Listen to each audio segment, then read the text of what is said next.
అంటే వాళ్ళందరినీ పక్కకు పెట్టి నరసింహులు గారు ఏనాడు కూడా తెలంగాణ గడ్డ మీద పనిచేయలేదు. నరసింహులు గారు తెలంగాణ గడ్డ మీద పనిచేయని, ఇక్కడ విద్యుత్ వ్యవస్థ మీద అవగాహన లేనటువంటి వ్యక్తిని ఆంధ్ర నుండి తెచ్చి ఎస్పీడీసీఎల్ ఆపరేషన్ డైరెక్టర్ పోస్ట్లో పెట్టినారు.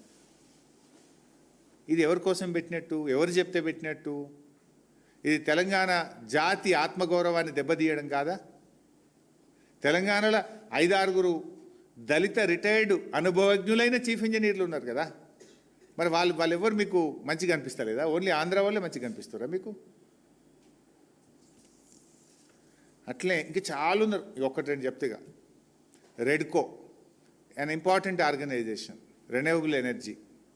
జనరల్గా గతంలో దీనికి ఒక ఐఏఎస్ ఆఫీసర్ను లేదా ఒక మంచి టెక్నోక్రాట్ను, అనుభవజ్ఞులైనటువంటి ఒక టెక్నోక్రాట్ను రెడ్కోకు సిఎండిగా మనం పెట్టుకునేటువంటి వాళ్ళం. ఇలా ఆంధ్ర ప్రాంతానికి చెందిన జూనియర్ మోస్ట్ అధికారి,